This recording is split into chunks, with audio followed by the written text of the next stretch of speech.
sunnah-sunnahnya perkara mandi. Kemarin wajibnya sudah ya. Wajibnya mandi itu apa? Sekarang kita bicarakan tentang sunnahnya mandi. Pentingnya mandi. Kalau kita ibadah, kita sholat, mandinya tidak benar, tidak berakal ya. Makanya patut kita perhatikan ya. Okenya seperti ini. Wa sunanuhu, sunnahnya mandi. Ayat musli yaitu mandi ya. Cara mandi itu khamsatu asya'a. Jadi sunnahnya mandi itu ada khamsah asya'a, itu ada 5. Ini banyak sebenarnya, tapi disebutkan dalam kitab Fathul Qorib ini 5 lah. Yang lainnya nanti kita bahas di kitab yang lain gitu. Atau ditambahin juga nggak apa-apa di buku kita. Yang pertama atasmiyahu. Atasmiyatu, yaitu mengucapkan, membaca jadi sunnah itu membaca bismillah mau mandi. Di dalam apa di luar? Di luar apa maksudnya? Keluar di luar maksudnya? Keluarnya di luar. Baca bismillahnya di dalam apa di luar? Yang biasa, yang bisa kita lakukan, di dalam. Berarti kalau kita mau mandi kan kita udah sering mandi kan kita itu. Mungkin udah beribu-ribu kali kita mandi. Dari istri yang satu, kalau yang istri yang dua berarti 2000 kan. Itu gimana itu? Baca bismillahnya di luar apa di dalam? Di dalam kamar mandi apa di dalam kamar mandi?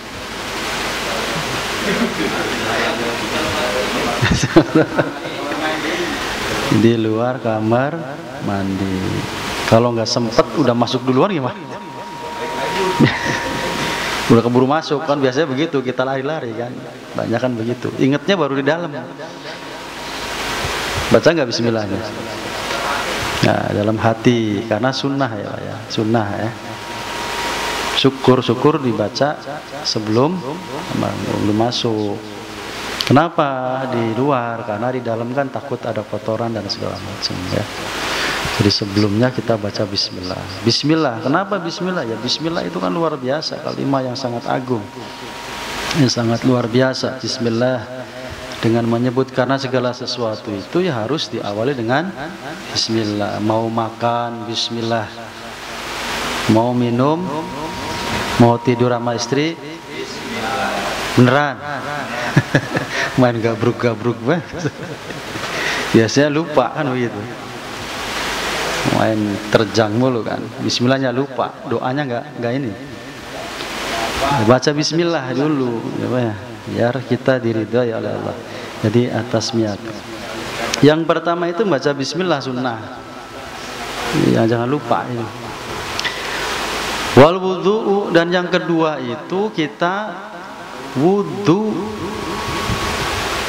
kamilan dengan sempurna. Maksudnya apa? Kalau kita mandi itu pertama membaca bismillah, keduanya kita ada yang begitu? Ada nggak yang begitu, Pak? Mandi wajib ada nggak yang duluan? Hah? Apa baru dengar? Jangan-jangan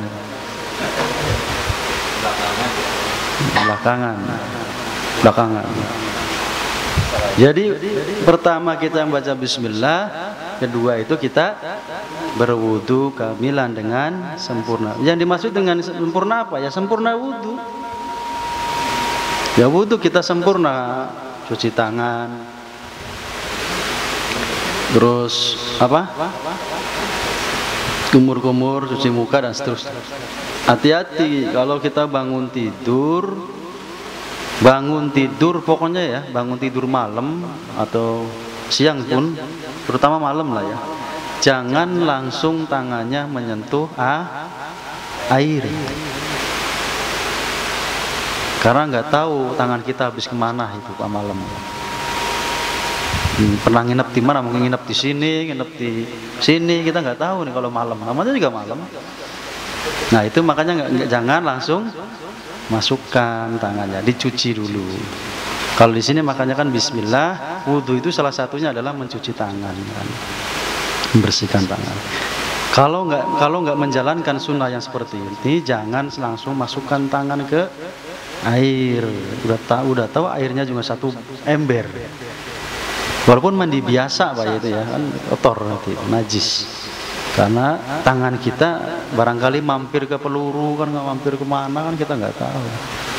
Malam kan ya, walau malam kan ya, kalau malam kan kemana-mana tangan itu. Kadang-kadang udah bosan ke sini ke sebelahnya kan.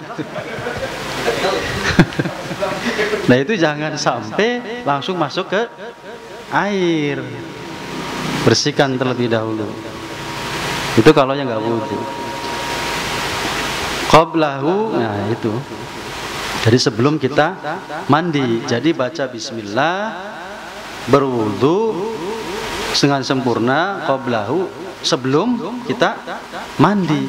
Jadi kejadiannya itu sebelum mandi, jangan sesudah mandi. Sunnahnya seperti itu. Jadi karena kebiasaan ini harus di apa namanya, harus dibiasakan ya.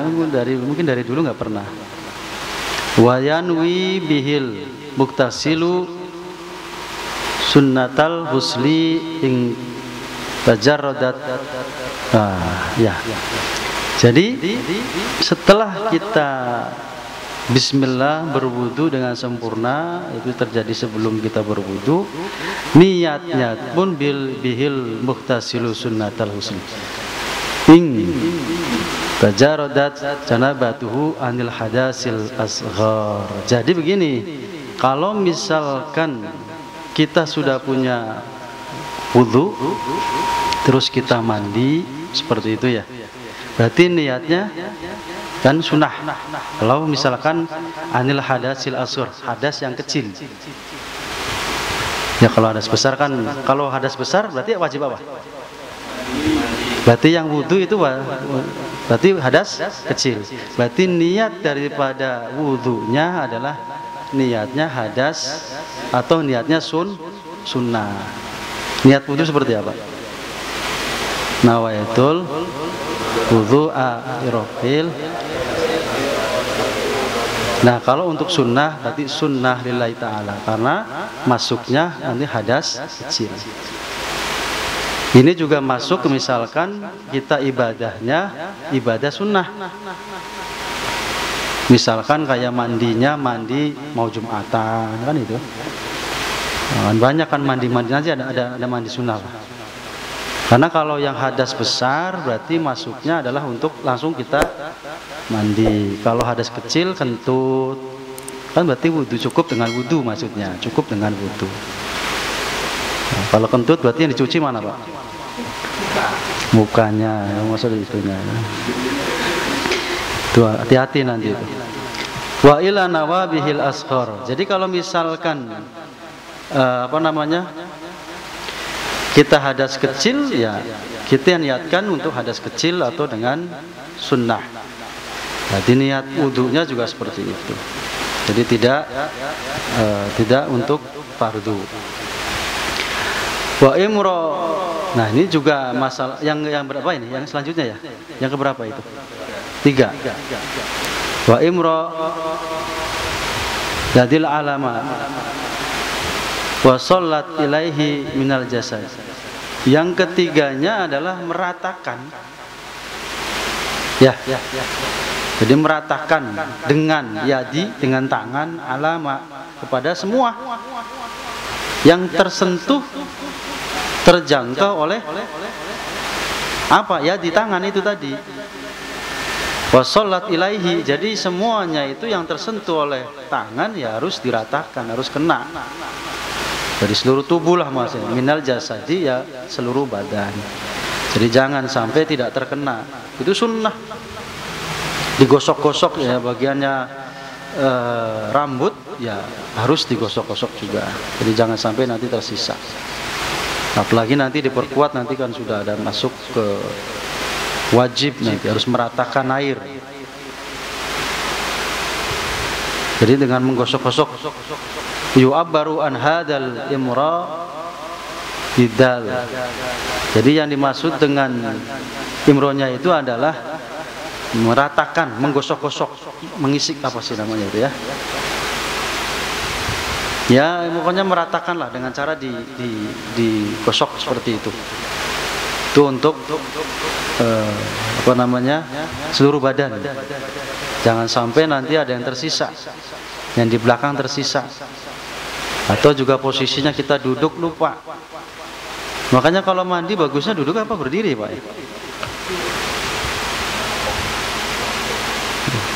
Duduk apa berdiri? Berdiri apa duduk? Duduk apa berdiri? Duduk apa berdiri, Pak?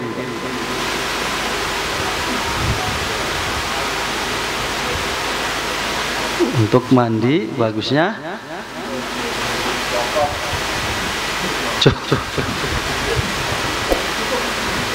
itu adalah berdiri apa duduk? Kenapa duduk, Pak?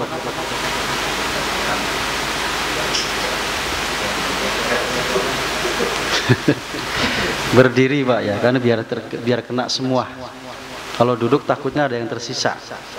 Duduk kaki duduk seperti itu nanti kalau sampai nggak kena juga bahaya. Telapak kaki yang di bawah juga hati-hati. Telapak kaki yang di bawah kadang orang mandi airnya sampai habis itu. Nggak tahu ininya tersisa yang di sini nih. Yang di sini kan. Hati-hati, Pak, semuanya harus kena. Atau yang duduk karena saking asiknya duduk, yang di paha, yang di betis juga tidak terkena, hati-hati. Makanya ya ada duduknya, ada berdirinya. Kalau emang khawatir berdiri kan langsung kena semua itu. Jadi seperti itu. Jadi ya intinya adalah untuk meratakan. Jadi biasanya kalau airnya sedikit itu ya berdiri, karena kan biar langsung semuanya turun dari atas ke bawah. Kalau airnya banyak alhamdulillah, kan kalau airnya lagi sedikit gimana itu. Kan begitu. Apalagi kalau sekarang sih alhamdulillah airnya kan gampang ya, Pak ya. Nggak di mana-mana airnya gampang gitu. Karena dulu kan airnya susah. Dulu di sono di ujung Berung, kan sini alhamdulillah pumpnya lancar. Nggak tahu kan malam Jumat ya. Habis tempur, nggak tahu airnya habis gimana itu, Pak itu.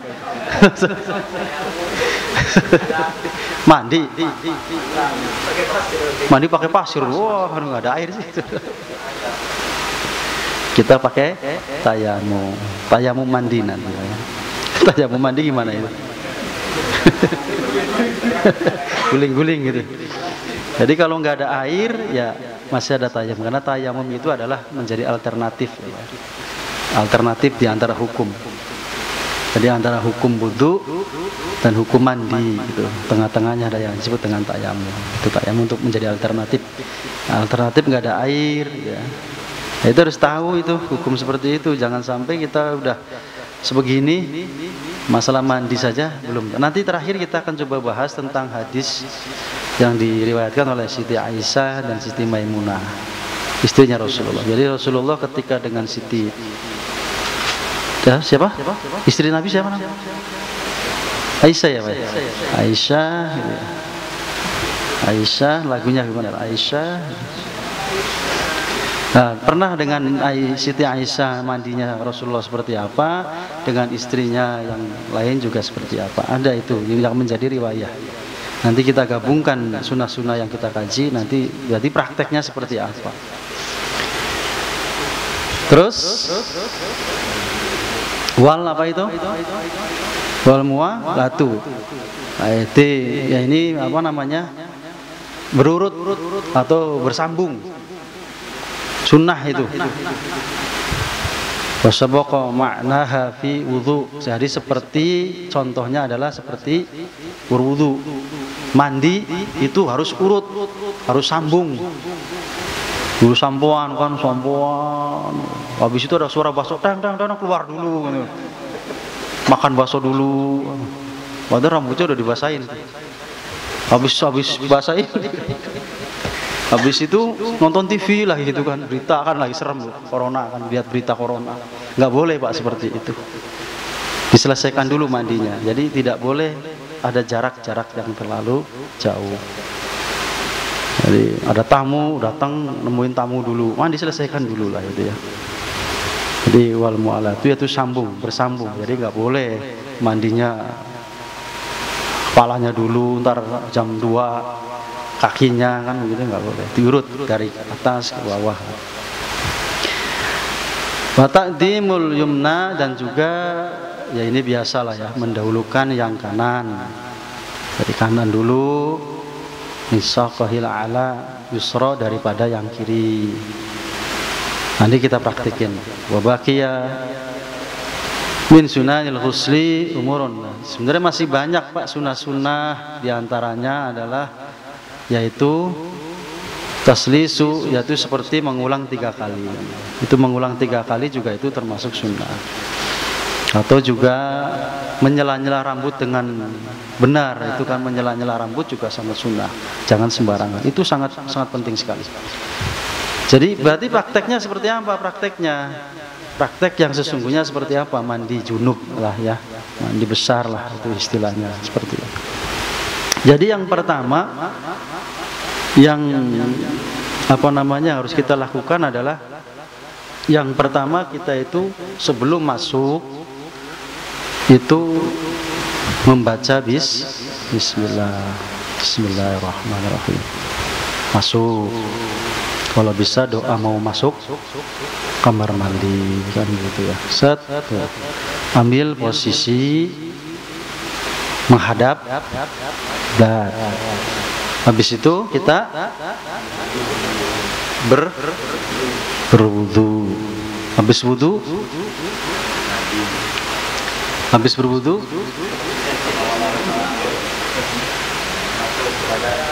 Habis berwudu kita baru membasahi kepala, menyela-nyela kepala dengan air. Itu yang diriwayatkan oleh Siti Aisyah. Nyela-nyela kepala dulu. Sudah selesai baru diguyur pakai air. Jadi biar sempurna dulu kepalanya, baru diselesaikan dengan diguyur. Baru setelah itu kanan dulu, kanan, kaki kanan, tangan kanan, wilayah kanan, baru selesai baru wilayah kiri. Itu yang diriwayatkan oleh Siti Aisyah, itu cukup itu. Tapi kalau yang di Siti Aimunah ada tambahan. Jadi istri yang selanjutnya itu ada. Jadi pertama sama bismillah, tapi waktu masuk sebelum wudu membersihkan kotoran. Kalau kita habis ini ya berarti bersihkan dulu, dicuci dulu. Jadi senjata kita dicuci dulu tuh, dibersihkan sampai bersih, sampai tidak ada bekas.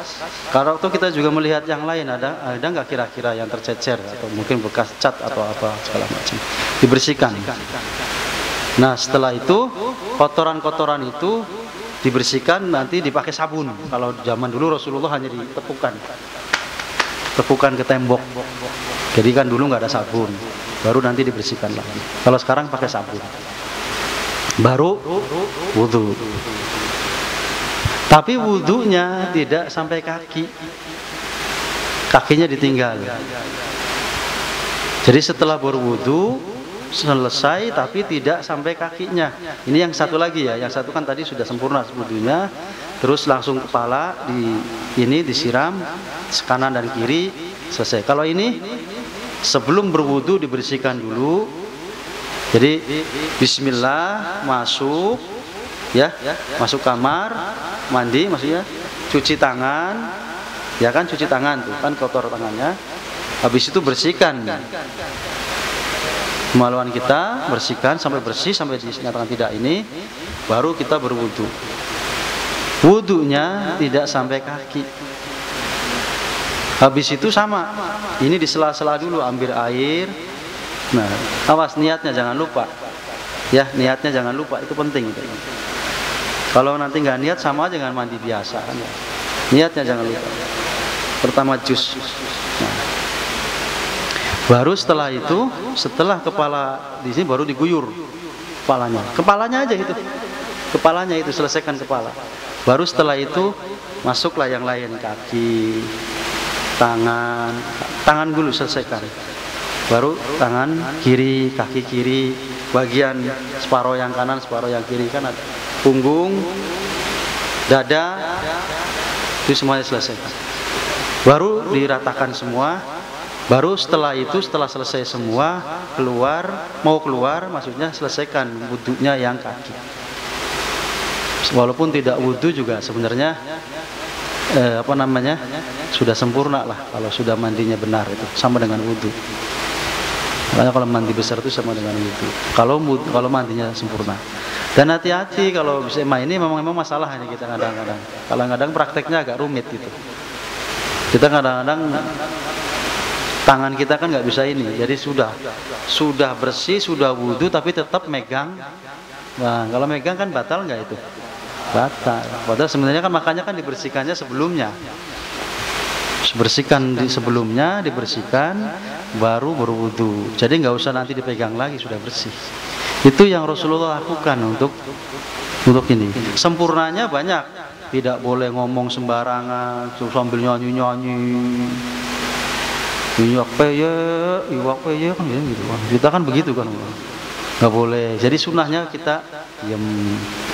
Jadi banyak hadapnya kiblat. Tidak boleh sembarangan.